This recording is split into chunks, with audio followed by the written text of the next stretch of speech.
interesting. Umpire Ted Hendry ejects both Kelly Downs and Carlos Martinez. Then Martinez says, well, I'm going to be ejected. I'm going to get a piece of Downs. Martinez tackled by Scott Heeman. Martinez upset about an inside pitch. The A's thought that the Indians were rubbing it in, being up so comfortably in this game. Bench clearing brawl occurred in the 9th in Colorado. It's Mike Jackson hitting Gerald Clark for the second time on the evening.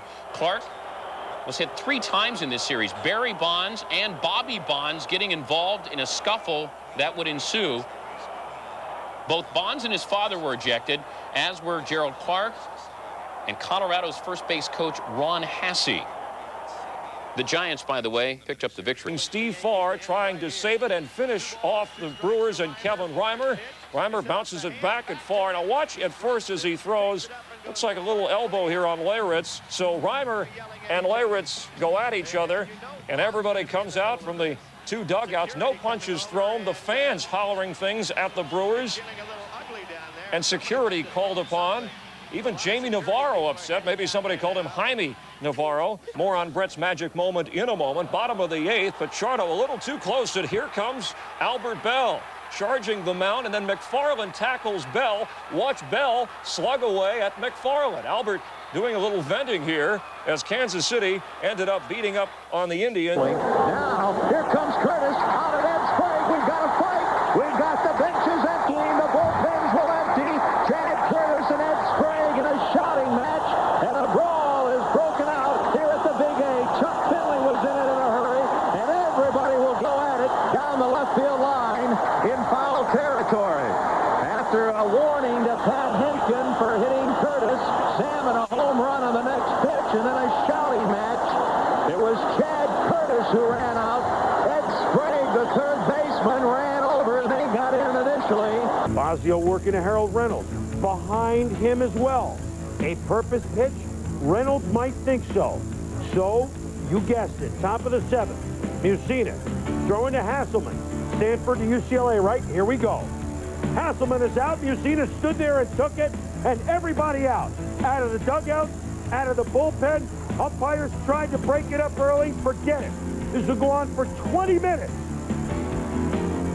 It was a doozy. The first brawl ever at Camden Yards. They'll be, yeah, not a lot of guys left on the dugout. Here's one pileup. Everybody out. There's Mussina, looking like a prize fighter. And then Jeff Nelson, aptly named, throws a full Nelson. And another round of brawls ensue. It looks like it might end. Elrod, Johnny Oates, and some of the Oriole brass out in the middle look like it might end. But then, we start again. In foul ground on the third baseline. Leo Gomez and Mackie Sasser exchanging dinner reservation plans. And here we go again. Finally, here's Arthur Rose. Finally out of the stands come the gendarmes. Norm Charlton wants to go. It's only gone 15 minutes. We need to go 20. And he does. Charlton finds someone. He goes at it with Alan Mills. Jeff Tackett being served by his cut man. Lou Piniella. It's up and good. It's good. Lou gets the boot. 8 players tossed. The Dodgers and the Padres, and Gary Sheffield hit on a 3-1 pitch. Rick Chilicek gets charged. First time that's ever happened. The bench is empty. Fines and possible suspensions to be determined. Martinez decides to plunk Charlie Hayes, and yes, the festivities begin. And I mean, look at Ramon. He's smart. He's a string bean. Of course he's running away from Hayes. Hayes had to be restrained by Eric Gregg. As a matter of fact, everyone had to be restrained by Eric Gregg. Look at Strawberry. I thought he had a bad back. Hayes thrown out, so was Martinez. There, 3. Next batter, Keith Shepard, decides to clock Corey Snyder, and then dares to say, come on, Corey, come on and get me. Come on. You got to be kidding, Keith Shepard. But here he comes, and yes, here comes Darryl back in there, bad back and all. It's a good thing you go to therapy. That's bad back therapy. Anyway, here we go. Shepard thrown out. Don Baylor had to be thrown out for the 2nd straight game. What a great game. 6-2, top 9th, it's Palmeiro. Ain't gonna hit that one out. Rick Reed at his knee. The bench is clear. Kevin Kennedy got a few words for Mr. Reed.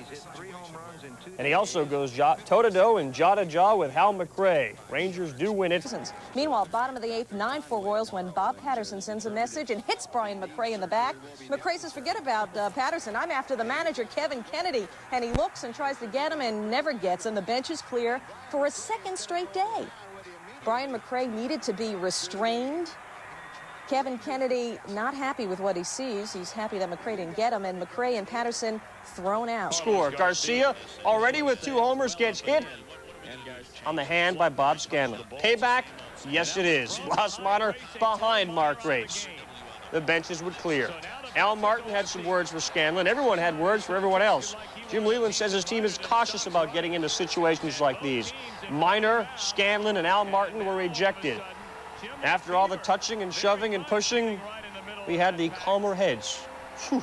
The very next half inning, Robin Ventura run scoring single early. He aged 26, Nolan Ryan aged 46.